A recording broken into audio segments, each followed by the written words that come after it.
Vous ne pensez pas réellement être enfermé dans une simulation informatique à cet instant. Mais est-ce que vous en êtes sûr?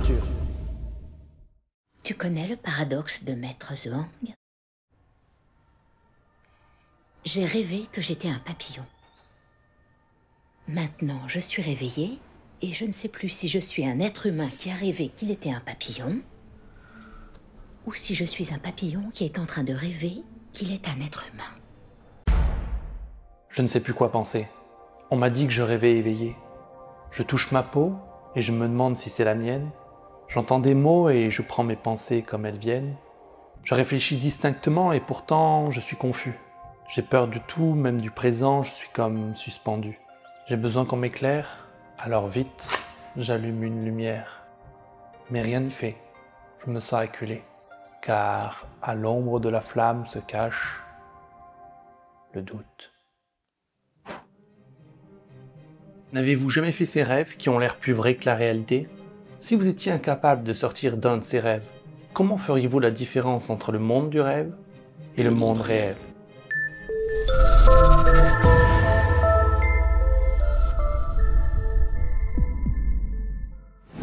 Vous l'avez déjà ressenti vous aussi?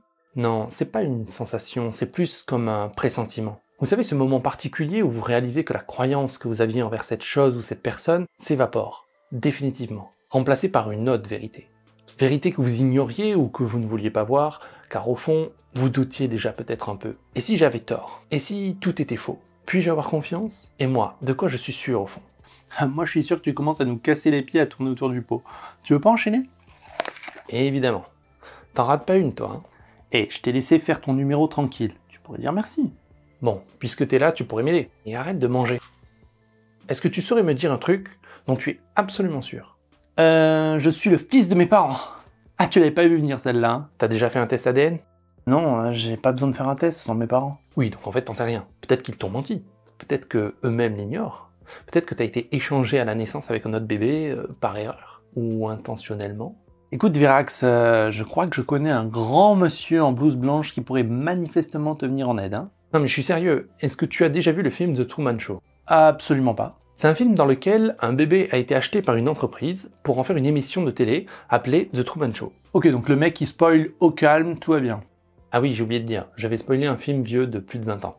Cette émission est diffusée 24 heures sur 24 dans le monde entier et consiste à filmer la vie de ce bébé devenu adulte.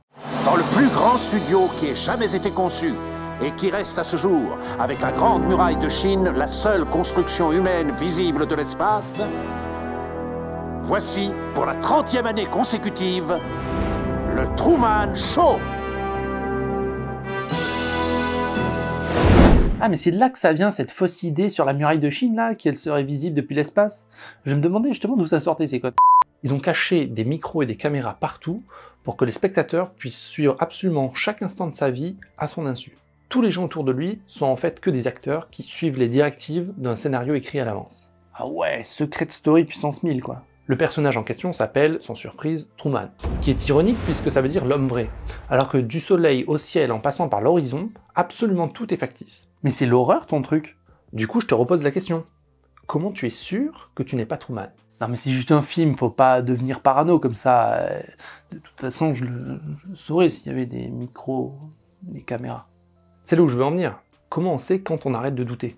Alors j'imagine qu'il faut arrêter quand ça devient un peu trop prise de tête. Un peu comme maintenant là, tu vois. Avant, quand un moment de doute arrivait dans ma vie, eh bien je pédalais de plus en plus vite pour ne pas le voir. J'avais trop peur d'entrer en moi. Maintenant j'ai appris que s'il y a du doute, c'est que peut-être je suis plus tout à fait sur mon chemin et qu'il est temps de réaligner. J'entends ça, mais je reste bloqué avec cette impression qu'on ne peut jamais être sûr de rien. Et si nous sommes tous noyés dans un océan de doute, alors comment pourrait-on encore parler de vérité ou même de réalité? Qui me dit que tu es réel? Peut-être qu'en fait on est... Qu'on est dans la matrice, oui je sais, tu l'as déjà dit. Alors, pour ce qui est de cette dernière hypothèse, c'est assez facile à réfuter, il suffit d'écouter un grand sage. Tu sais comment j'ai deviné qu'on n'est pas dans la matrice? Non, comment? Si on y était, la bouffe serait bien meilleure. T'en plaisantes, mais c'est juste que tu as peur de te poser ces questions et de te retrouver comme moi à douter de tout. Celui qui doute de rien est un ignare, mais celui qui doute de tout est un idiot. Cela ne se peut. Mais qui êtes-vous? Je suis toi, ou plutôt toi tel que tu aurais dû être. Et je reviens vers vous en ce moment décisif.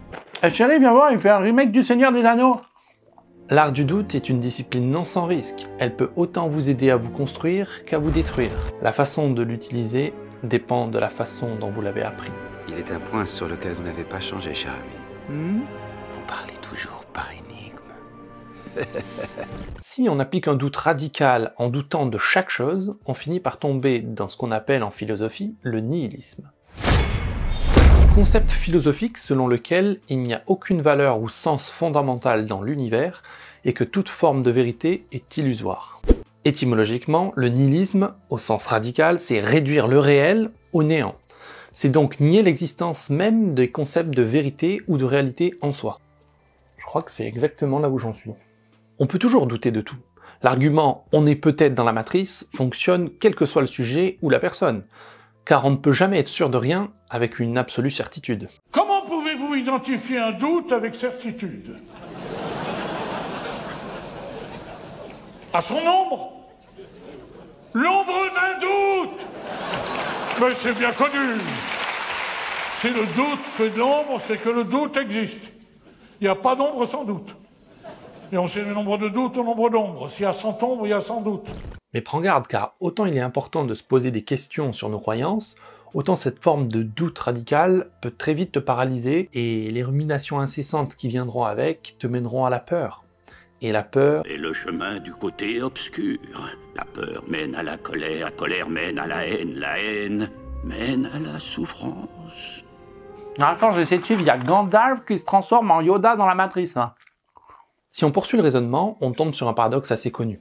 S'il est vrai que tout est relatif, alors cette phrase elle-même contient une vérité relative. En définissant la règle « tout est relatif », cela crée en même temps un absolu. Donc, il est relatif que tout est relatif. Ah oui, donc si je doute de tout, je dois douter du fait que je doute. Exactement. Bon, et comment peut-on sortir de ce puissant fond là de remise en question? Alors moi, de ce que j'en ai compris, il y a le bon et le mauvais doute. Tu te doutes dans lequel tu te trouves. Pour s'en sortir, il faut appliquer un doute méthodique. On parle plus souvent de scepticisme. Le scepticisme au sens large, ça consiste à remettre en doute ce qu'on croit savoir, mais jamais remettre en doute le fait qu'il y ait des choses à savoir. Autrement dit, il faut partir du principe qu'il existe bel et bien une réalité à laquelle nous appartenons, et qu'il existe des choses, et c'est de ces choses dont on peut douter. Mais tu triches un peu là, non? Au final, ça reste une hypothèse. Mieux que ça, c'est un postulat. Excusez-moi, postu quoi? Proposition acceptée comme vraie, sans être démontrée. Donc, soit tu acceptes ce postulat, soit tu doutes de tout pour toujours, et tu sombres dans la folie nihiliste. Ah bah dit comme ça, j'ai vachement le choix. Mais tu n'es pas venu ici faire ce choix, tu l'as déjà fait. Tu es ici pour essayer de comprendre pourquoi tu l'as fait. Le principe de tout postulat, c'est de partir d'un énoncé. Par exemple, si je dis « toutes les pommes sont vertes », et maintenant, si un jour il est prouvé faux, alors tout ce qu'on aura pu démontrer à partir de cet énoncé devient faux de facto. Mais à l'inverse, tant que ton postulat reste admis, alors on peut continuer de l'utiliser. En science, on utilise souvent ce procédé, même en mathématiques. Donc c'est un peu comme un pari en fait. Mais c'est pas un peu risqué comme méthode? C'est un peu comme vouloir bâtir un édifice sur du sable. C'est marrant, tu me rappelles quelqu'un, un certain René Descartes. Lui aussi était arrivé à la conclusion que puisque nous avons tous des perceptions de la vérité, constituant un point de vue incomplet de la réalité, on ne peut être sûr de rien. C'est suite à cette réflexion que lui est venu son célèbre coup de génie. Cogito ergo sum. Je pense, donc je suis. Je pense donc je suis. Je suis ce que je pense. Si Buffy pense ce que je pense, elle est ce que je suis. Elle est moi, donc j'existe plus. Pour Descartes, le fait de douter est la preuve que nous existons par nous-mêmes. Si je suis en train de douter, c'est que je suis en train de penser. Or, pour penser, il faut bien que le sujet pensant existe. Et de ça, je ne peux pas en douter. Je doute, donc j'existe. Ah, c'est génial, il retourne le doute contre lui. J'adore. Mais on est bien d'accord que pour qu'une chose soit vraie, il faut d'abord qu'elle soit prouvée. J'ai encore du mal avec ton postulat. C'est le grand paradoxe à retenir de toute théorie de la connaissance. Pour qu'il y ait des connaissances, il faut d'abord faire le choix de croire, sans preuve, qu'il existe ces connaissances. Comme tu l'as dit justement, le problème c'est le choix. Donc en fait, on est tous croyants. Même un athée, il doit d'abord admettre qu'il existe un univers dans lequel ensuite il décide de croire ou de pas croire en Dieu. Mais putain, j'avais jamais pensé à ça. Mais attendez, c'est pas l'esprit scientifique lumineux ou je sais pas quoi là qui a introduit le doute dans la science justement? La science, c'est essentiellement le doute. Et donc je doute de tout. On reviendra bientôt sur ce qu'est la science et son rapport au doute, mais pour l'heure, résumons où on en est. On a vu que rester dans un doute nihiliste est une impasse. Si vous doutez de tout, même du fait que vous ou votre interlocuteur puisse exister, alors ça vous mènera nulle part.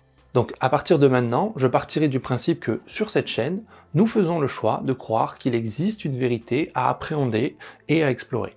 Mais croire en ce postulat ne nous empêche absolument pas d'être sceptiques. Mais sceptiques dans le bon sens du terme, c'est-à-dire savoir remettre en question ses propres croyances. Est-ce à dire que toute vérité peut être trouvée pour autant ? A priori, on a tendance à croire que la vérité, c'est quelque chose qui se prouve. Mais la question, c'est, est-ce que vous en êtes sûr ?